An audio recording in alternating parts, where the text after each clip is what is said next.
Halo, selamat datang kembali lagi bersama saya Arga di sini. Pada video ini kita akan membahas satu contoh kasus buat pembelajaran buat kita semua tentang salah satu saham yang sempat jadi saham kesayangan investor retail beberapa tahun yang lalu, sempat jadi fokus pembahasan, dianggap sebagai saham dengan fundamental dan prospek paling baik di Indonesia pada saat harga sahamnya digoreng-gorengnya. Dan sekarang harga saham tersebut sudah terpuruk, tertingginya ada di 4 ribuan, sekarang udah tinggal 1.500-an dan diproyeksi kira-kira lebih dari 100.000 investor retail berhasil nyangkut atau jadi pahlawan bursa di saham ini. Tentu kita udah tahu ini adalah saham BRIS, saham yang pada video ini kita akan coba mengorek apa sih penyebabnya, karena terlepas dari harga sahamnya yang terpuruk, sebenarnya kecap atau analisa-analisa fundamental yang dikatakan para fundamentalis beberapa tahun yang lalu yang membuat para investor retail membeli saham ini sebenarnya sudah menjadi kenyataan. Saham perusahaan ini ternyata benar-benar perusahaan bagus, bank ini ternyata benar-benar tumbuh, labanya naik ratusan persen dari sebelum corporate actionnya, dan labanya pun terus bertumbuh. Jadi fundamentalnya tidak bisa diperdebatkan, ini ada perusahaan bank dengan fundamental yang baik dengan profit yang terus naik. Tapi pertanyaannya, kenapa, apa alasannya saham BRIS justru bergerak turun? Tentunya dalam video ini saya nggak akan fokus membahas bahwa jawabannya kembali lagi karena Bandarma bebas. Karena yes, memang betul Bandarma bebas. Yes, memang betul saham busuk bisa dinaikin ribuan persen, saham perusahaan bagus bisa dibanting. Itu semua sudah ada dalam hukum kebebasan bandar. Memang betul, kita nggak di sini untuk memperdebatkan fakta yang kita udah sama-sama tahu tersebut. Cuma saya di sini juga mau menjelaskan, di balik kebebasan bandar tersebut seringkali ada alasannya. Bandar bebas, yes, tapi kenapa Bandar memutuskan untuk nggak naik-naikin saham BRIS terlepas dari profit yang selalu naik, itu ada alasannya. Karena sebebas-bebasnya Bandar juga tetap cari duit di bursa saham.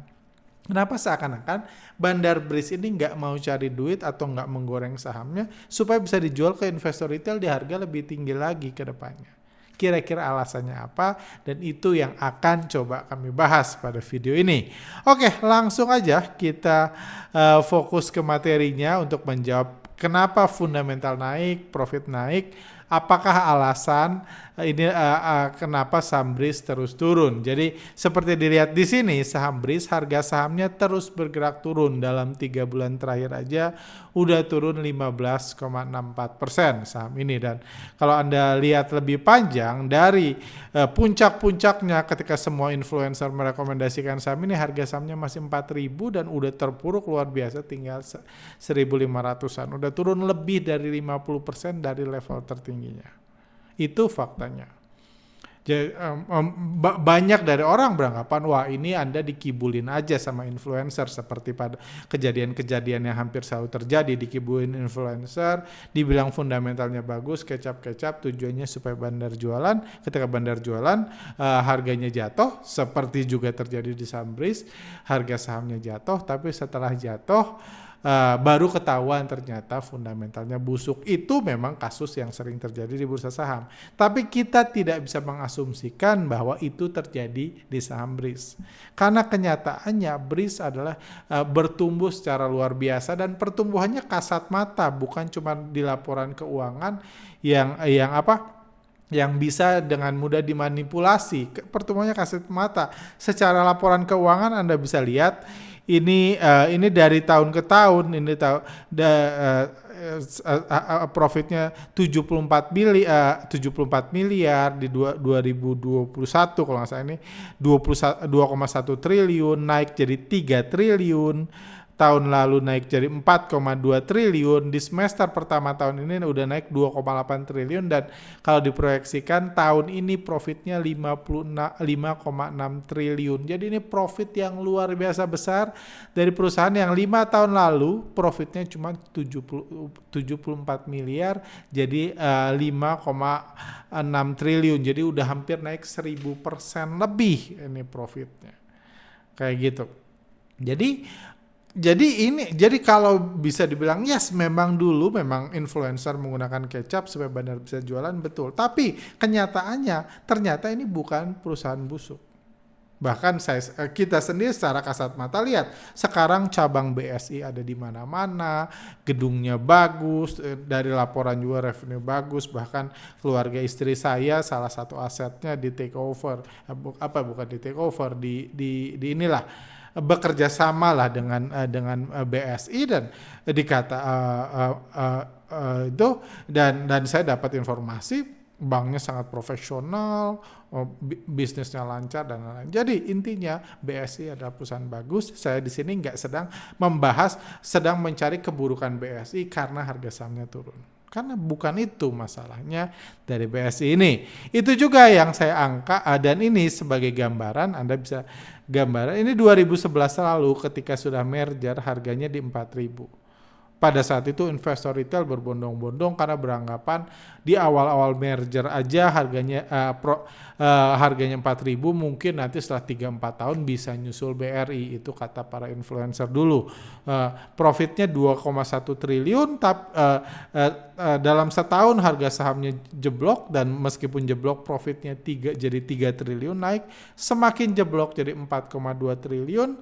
Di tahun 2021 ini sempat bergerak naik lumayan, tapi sekarang turun lagi dan proyeksinya profitnya 5,6 triliun.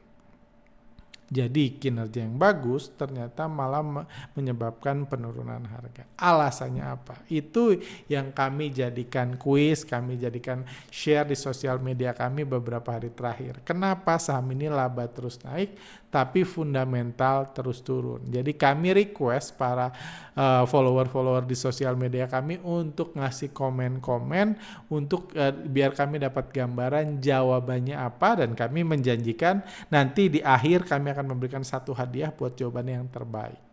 Kayak gitu. Kita bahas dulu sedikit sebelum saya kasih jawaban versi saya ya. Ini ada yang mengatakan bahwa retail banyak yang nyangkut di posisi harga atas karena saham ini dulunya dipom-pom bakal mengalahkan induknya BRI. Kemungkinan retail-retail nyangkut sedang menunggu bandar mengangkat saham ini agar bisa cuan banyak. Mana ada pasar saham buat bagi-bagi sedekah untuk retail-retail bejibun banyaknya, apalagi saham syariah dividen kecil. Jadi intinya ini karena sudah dikatakan karena retail sudah banyak, dan benar dari data yang kami dapatkan ada 148.000 investor retail yang memiliki saham BRIS saat ini, kayak gitu. 148.000 itu data terakhir lah yang kami dapat, ada 148.000. Jadi ini sangat banyak investor retail yang memiliki saham ini saat ini, kayak gitu ya. Jadi asumsi kami 100.000-nya itu pahlawan bursa yang nyangkut di saham BRIS. Jadi banyak investor retail. Jadi kalau ini saham ini dinaikin, nanti happy dong investor retail ini. Nanti kaya raya mereka. Dan duitnya dari mana untuk buat mereka 148.000 orang kaya raya? Itu yang jadi fokus dari penjawab pertama ini. Seperti itu. Nah, ini juga sependapat kenapa harga BRIS nggak naik-naik, karena sudah terlalu banyak investor retailnya. Ada yang berasumsi kenapa alasannya kenapa belum naik-naik, karena retailnya belum mau cut loss, belum komitmen jualan besar-besaran cut loss. Karena kita melihat juga ada saham-saham seperti konstruksi BUMN bisa naik kok meskipun fundamental kacau dan lain-lain. Bisa naik kalau retailnya mau berkorban. Cuman mungkin ini masalah lain di BRIS. Dari pendapat ini retailnya nggak mau cut loss, karena di sini di komen lagi apapun kecapnya, apapun bacotnya, memang ujungnya memang untuk saham BRIS bisa naik, retailnya harus cut loss karena retailnya sudah terlanjur banyak. Saya nggak bisa, menurut saya ini semua jawaban yang benar, tapi menurut saya ada jawaban yang lebih menarik lagi dan lebih menjawab lagi buat Anda ngerti. Kita bahas dulu 2 jawaban lain, karena banyak investor retail. Jawaban lain yang membuat BRIS kenapa nggak naik-naik, karena banyak investor retail antri di harga bawah. Karena menganggap under value saham ini, dan sekalipun dan karena investor retail pada antri, ujungnya ya ngantriin duitnya untuk beli saham BRIS, ya diambil duitnya sama bandar BRIS, dijual sehingga harganya turun. seperti itu. Dan ada juga beranggapan karena retail belum bersedia melakukan cut loss, belum bersedia mengorbankan sahamnya alias cut loss untuk kenaikan BRIS, sama sependapat. Jadi memang benar, jadi karena fundamental yang bagus itu juga jadi halangan buat saham ini, karena jadi banyak orang nggak mau cut loss, malah melakukan pembelian.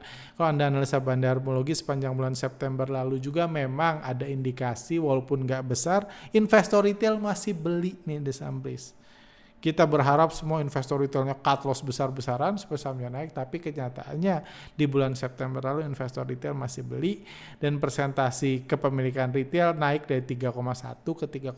Bukan pembelian yang signifikan, bukan sesuatu yang menakutkan, bukan, tapi ya intinya belum ada cut loss berjamaah yang bisa jadi motor kenaikan BRIS sejauh ini. Itu informasi lain yang kita dapat. Tapi di sini mau menarik kita highlight lagi bahwa di sini kepemilikan investor retail di BRIS itu hanya 3,2%. Yes, memang ada 148.000 investor retail yang mungkin nyangkut di BRIS, tapi secara total saham yang mereka miliki cuma 3,2%. Jadi nggak gede-gede banget, bahkan bisa dibilang kecil.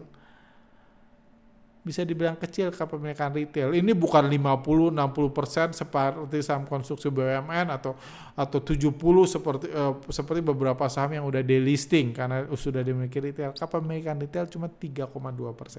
Artinya apa? Pertama, retail masih sangat kecil. Artinya pertama, saham ini nggak akan delisting. Itu satu.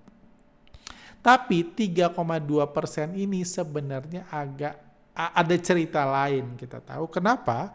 Karena 3,2% ini memang kepemilikan retail jadi kecil karena ada proses merger di mana Bank Mandiri ini kan tadinya BRI Syariah kan, Bank Mandiri tiba-tiba punya saham right issue punya 51%. Itu tiba-tiba aja tanpa beli dari retail.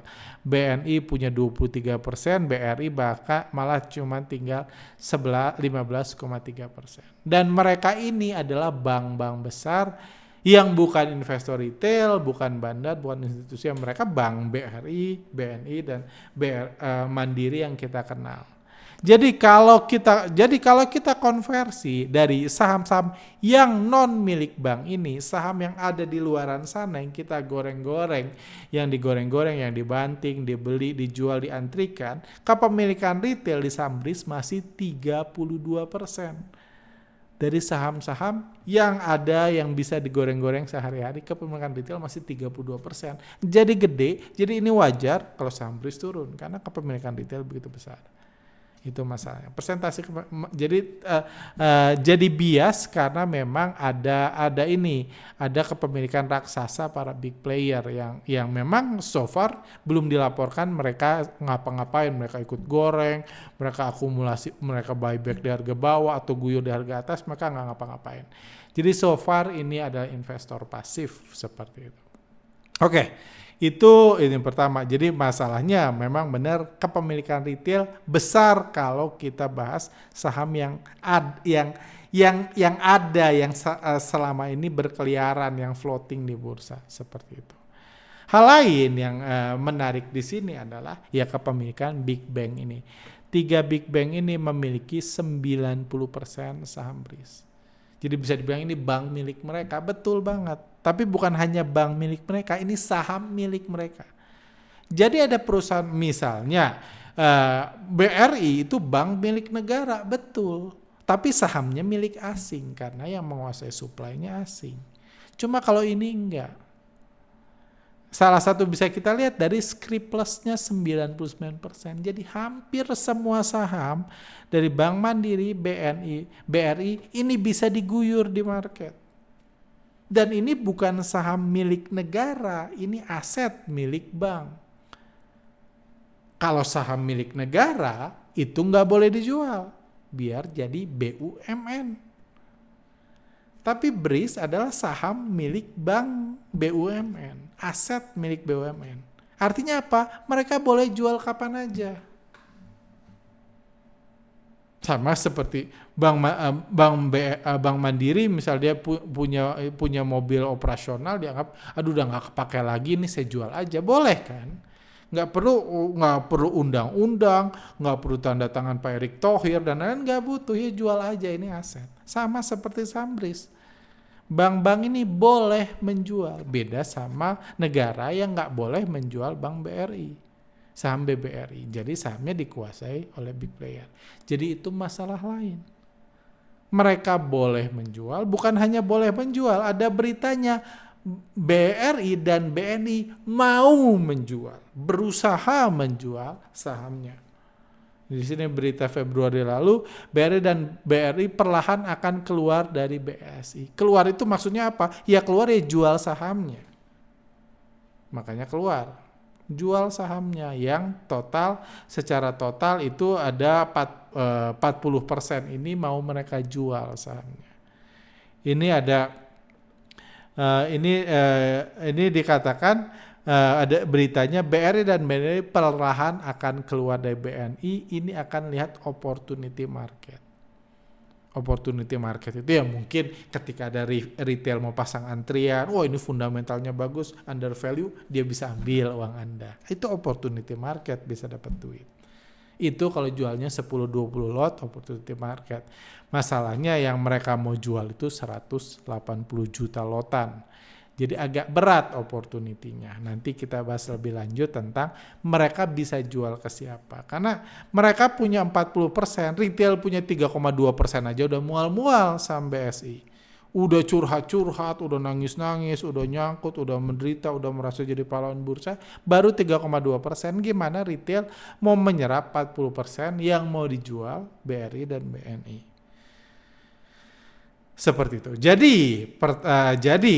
Terus balik lagi ke pertanyaan. Terus gimana kalau BSI mau naik, Sambris mau naik? Jadi ini kita belajar sedikit tentang teori bandarmologi. Sesuatu yang biasa saya ajarkan di workshop atau di podcast-podcast yang lain juga yang saya mengajarkan. Jadi teori bandarmologi. Jadi apa syarat dalam menggoreng saham? Syarat menggoreng saham itu harus ada kesepakatan antar para big boss. Big boss-nya sepakat. Supaya apa? Supaya seluruh big boss berkolaborasi untuk ngarungin investor retail. Itu kan tujuan rantai makanan bursa. Menyerap uang dari masyarakat ke para pemilik perusahaan, pemegang bandar dan lain-lain. Itu kan tujuannya. Jadi big boss-nya harus sepakat. Supaya apa? Supaya big boss-nya nggak berantem. Kayak gitu kan. Big boss-nya nggak berantem. Jadi mungkin analoginya, kalau jala itu kan ada 4 sisi kan. Keempat sisi itu harus bergerak satu tujuan untuk bisa menjala ikan-ikan kecil. Kitalah ikan-ikan kecilnya. Supaya bisa jadi dikonsumsi oleh para big boss. Harus bergerak ini. Kalau tarik-tarikan sini-sinian nggak ketangkep ikan kecilnya. Jadi butuh ada kesepakatan antara big boss. Kesepakatan ini termasuk kesepakatan siapa yang bertugas menggoreng sahamnya. Bisa yuk kita 4-4 goreng saham kalau big bossnya ada 4. Nah gitu. Atau 3 aja, 2 cuma bantu doa, 1 bantu doa, 1 kasih modal. Boleh kalau kesepakatannya itu. Dari 4 big boss gitu, 2 kerja goreng-goreng, keluarin berita, 1 gue kasih modal aja, 1 gue bantu doa aja, boleh aja kalau sepakat. Terus lagi ngomong juga siapa yang paling diuntungkan. Siapa yang jadi orang terkaya di Indonesia, misalnya big boss-nya, yang peringkat Forbes-nya naik, atau siapa yang bakal profit taking setelah digoreng. Misalnya harga sahamnya tadinya 300 dinaikin ke 12.000. Nanti mereka sepakat naikin ke 12.000 dari 300. Nanti di 12.000 itu siapa yang mau jualan? Ada kesepakatan antara big boss-nya. Seperti kesepakatan itu harus diambil kalau mau menggoreng saham. Oke, sekarang kita balik ke kasus Sambris. Kalau saham BRIS digoreng, artinya apa? Digoreng, harga akan naik, minat beli investor retail akan meningkat. Kalau harga digoreng, nanti dibilang lagi nih fundamentalnya bagus, under value, prospeknya besar dan lain-lain. Bagus itu nanti akan dibahas lagi nanti. Jadi itu yang bisa terjadi dan kalau harga naik, minat beli investor retail meningkat, maka artinya bandar bisa jualan. Cuma masalah pertama, yang mau dijual itu sangat besar. Nilai kepemilikan itu ini pertama. Terus kedua adalah kira-kira siapa yang akan mengeluarkan modal, kesepakatannya yang untuk menggoreng. Kalau dari kepemilikan, total kepemilikan investor retail 2,2 triliun. Retail rasanya pasti nggak akan punya modal untuk menggoreng saham BRIS. Ya retail ya paling doa bareng aja gitu kan. Retail kan disuruhnya juga baca laporan keuangan, gimana mau goreng saham kayak gitu kan. Investor retail pasti dicoret. Nggak mungkin investor retail ngeluarin duit untuk ngegoreng saham. Peran investor retail untuk naikin harga saham adalah cut loss. Kayak gitu. Jadi nggak mungkin retail beli. Terus gimana kalau hidden big player? Pemain-pemain tersembunyi, raksasa-raksasa tersembunyi yang punya total kepemilikannya itu 6,8% atau senilai 4,6 triliun rupiah. Hidden big player itu bisa punya banyak duit? Bisa. Tapi seberapa duitnya untuk menggoreng saham BRIS? Itu pertanyaan.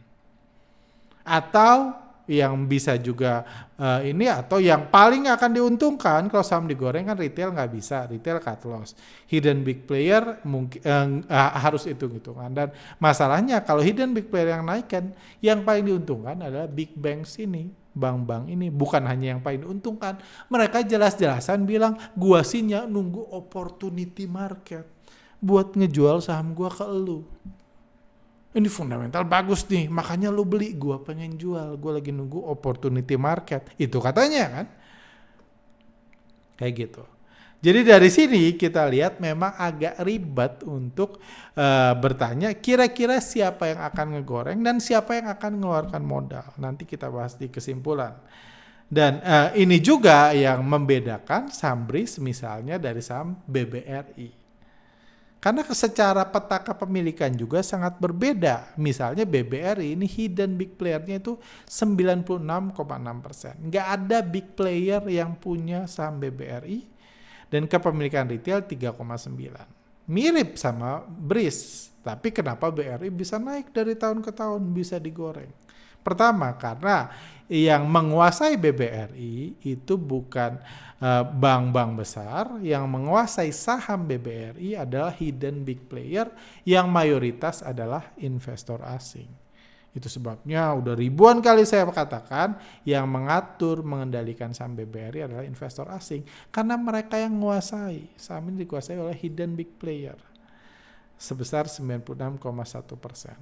Jadi beda banget sama saham BRIS yang dikuasai oleh big player yang udah jelas kepentingannya. Ini seperti retail sendiri cuma 3,9%. Jadi saham ini bisa dibandari oleh investor asing seperti itu. Dan berita lainnya seperti ini keluar berita bahwa terus selanjutnya fakta lain sebelum kita ke kesimpulan, investor asing konon katanya mau masuk ke BRIS. Jadi kalau di BRI dia investor asing sudah menguasai, sudah mengendalikan semua saham BBRI. Cuma ada berita positif katanya investor asing mau masuk ke BRIS. Ini ada beritanya, bos BSI cari investor asing usai BNI dan BRI melepas kepemilikan saham. Jadi ini beritanya memang mau dicari investor asing. Cuman dari sini kita lihat investor asing seperti apa. Kayak gitu. Jadi dari pelajaran BRI tadi kita bisa belajar ada 2 jenis investor asing di bursa kita. Pertama adalah investor asing yang datang ke Indonesia untuk berbisnis kuliner. Ya, jadi memang tujuannya untuk berbisnis kuliner di bursa saham Indonesia. Itu ada investor asing seperti itu. Jadi tujuannya aktivitas mereka adalah menggoreng saham. Jadi datang ke Indonesia buat apa? Buat goreng saham. Itu tujuan dia, itu motif dia. Pamit sama anak istri, saya ke Indonesia dulu ya, mau ngapain? Mau goreng saham. Itu tujuan mereka. Itu ada investor asing jenisnya seperti itu, tujuannya buat goreng saham. Buat apa menggoreng? Ya buat menyerap uang investor lokal, investor di Indonesia. Dia jauh-jauh dari luar negeri ke Indonesia buat apa? Yang buat menyerap duit kita investor lokal. Caranya dengan cara menggoreng saham. Itu bisa. Atau tambahan juga mereka datang ke Indonesia buat apa? Ya buat cari duit tetap. Jadi yang dia dapat dari investor lokal, investor retail yang jadi ganjal atau tuan rumah yang baik, dan juga sekaligus mendapatkan dividen dari perusahaan. Jadi dia dapat duit ke Indonesia. Dia jauh dari luar negeri ke Indonesia untuk dapat duit. Dapat duit dari kita investor lokal, dan dari dividen yang diberikan BRI buat pemegang saham. Itu salah satu tujuan investor asing. Dan investor asing seperti ini masuk dalam wujud hidden big player yang identitasnya disembunyikan. Makanya kita nggak ketemu nama-nama investor asing yang menguasai BBRI siapa aja. Karena semuanya disembunyikan, diatur supaya nggak kelihatan. Semuanya bisa kompak ngebanting harga kapanpun, bisa kompak ngegoreng kapanpun, cuma disembunyikan. Karena itulah biasanya ciri-ciri orang yang mau cari capital gain, mau nyerap duit dari investor lain di bursa saham, dia nggak pamer-pamer. Gua cuan banyak, karena cuan dia itu didapat dari orang lain. Jadi dia nggak pamer-pamer, dia hidden. Itu salah satu jenis investor asing di bursa kita. Itulah investor asing yang paling saya sukai, yang paling senang saya ikuti. Investor asing seperti ini. Tapi itu bukan satu-satunya investor asing di Indonesia. Ada juga investor lain, jenis lain. Kalau di perbankan adalah investor asing yang datang ke Indonesia untuk berbisnis perbankan. Jadi dia datang bukan bisnis kuliner. Anda bingung juga kan, ngapain datang ke bursa saham? Datang ke bursa saham harusnya kan bisnis kuliner, ini malah bisnis perbankan. Ini contohnya di Bank Danamon. Beberapa tahun lalu Bank Danamon dibeli oleh MUFG, Mitsubishi Finance di Jepang. Jadi sebenarnya apa? Bank Mitsubishi sukses di Jepang, sukses bisnis perbankan di Jepang, terus dia mau buat bank di Indonesia. Cuman mungkin Mitsubishi, kalau gue buat bank Mitsubishi nanti dikiranya bengkel. Kayak gitu. Padahal ini salah satu bank terbesar di dunia gitu. Cuma orang Indonesia kan nggak tahu Mitsubishi itu ada banknya juga. Kalau MUFG buatnya di ini nanti dikira bengkel. Jadi apa yang mereka lakukan? Mereka beli bank yang udah jadi. Biar nggak usah repot-repot bangun dari nol lagi. Kayak gitu. Mereka langsung beli Bank Danamon sebanyak 91%. Mereka beli Bank Danamon, yang mau mereka beli adalah banknya, nasabahnya, manajemennya, kreditnya, semua itu yang dia beli bank. Kayak gitu. Dan itu sebabnya kalau Anda ikuti sejarah ya Bank Danamon setelah diakuisisi hancur sahamnya. Kenapa? Karena kadang-kadang investor perbankan ini dia tidak tertarik untuk menjalankan bisnis kuliner. Wong dia mau beli banknya. Beda sama ini. Dan dia kelihatan jelas kan kepemilikan mayoritas diketahui publik sehingga nggak bisa bergerak bebas. Jadi MUFG dia jual slot aja ketahuan. Sementara Bank BRI, bandar asing di BRI itu mereka bergerak kayak apapun nggak pernah ketahuan. Cuma bisa ketahuan pakai sistem foreign flow, namanya nggak pernah ketahuan. Jualnya berapa lot exactly-nya nggak bisa ketahuan kalau nggak pakai sistem foreign flow. Kayak gitu. Jadi ada dua jenis investor asing. Pertanyaan selanjutnya, kira-kira siapa investor asing mana nih yang mau masuk di BRIS? Karena mungkin harapan kita ya ada investor asing yang mau masuk, tapi sehingga saham BRIS bisa digoreng ke depannya. Bukan cuma itu, karena ada yang mau keluar. Kayak gitu. Oke, dari situ kita bisa simpulkan fakta-fakta menarik tentang BRIS. Pertama, kesimpulan pertama adalah, pertama, jika ingin digoreng secara signifikan, inisiatif harus datang dari para pemilik BSI. Tadi sudah disimpulkan dari peta kepemilikan, kalau saham ini mau digoreng signifikan, inisiatifnya harus dari para pemilik pemegang saham mayoritas BSI. Nggak bisa dari retail, nggak bisa dari hidden big player yang tersembunyi karena sahamnya sedikit, harus dari pemilik. Masalahnya, para pemilik BSI belum memiliki pengalaman untuk berbisnis kuliner bersama, belum ada historisnya mereka punya pengalaman kolaborasi berbisnis biasa bersama, karena pemilik-pemiliknya itu di bisnis perbankan aja jarang kita lihat bisnis bareng, apalagi di bisnis kuliner yang mungkin notabene baru. Kenapa baru? Karena saham mereka aja bukan mereka yang bandarin. Kayak gitu. Jadi mereka masih minim pengalaman. Bukan cuma itu, bukan hanya minim pengalaman, target uang yang ingin mereka serap, kalau mereka mau berinisiatif, target uang yang mau mereka serap dari investor retail sebesar 9 triliun. Karena ada 2 yang mau keluar, nilai saham yang mau dijual itu 9 triliun. Masalahnya retail punya nggak 9 triliun? Kadang-kadang masalah di bursa Indonesia itu retailnya cukup bodoh, cuma kurang kaya. Cukup bodohnya sih udah cukup gitu. Ada 5 juta investor retail udah cukup bodoh. Sehingga uangnya bisa diserap bandar atau diserap siapapun bisa. Cuma uangnya nggak banyak. Mau jualan 9 triliun mereka nggak kuat. Kayak gitu. Mau diedukasi kayak apapun uangnya nggak ada masalahnya. Kayak gitu. Mau sewa influencer kayak apapun mereka nggak punya cukup uang. Itu masalah pertama yang jadi buat BSI sulit naik. Kedua, hidden big player akan sulit kalau itu pemilik inisiatif. Yang lain adalah hidden big player akan sulit menggoreng tanpa ada komitmen penuh dari pemilik yang mengkonversi sahamnya menjadi warkat. Kan BRIS ini bisa dimiliki manajer investasi reksadana, mungkin orang-orang yang berpengalaman dalam bisnis kuliner, ada juga yang pegang BSI itu ada sampai saat ini. Masuk dalam hidden big player itu mereka-mereka yang punya experience dalam bisnis kuliner ada. Cuma mereka nggak akan mau ngegoreng kalau tidak ada komitmen resmi dari para pemilik. Komitmennya ada berupa apa? Gua rubah saham gua jadi warkat. Di freeze saham gua nggak bisa dijual, tolong lu goreng. Itu nama komitmen yang dibutuhkan. Masalahnya jangankan mau di freeze, mau dijual sahamnya. Kayak gitu.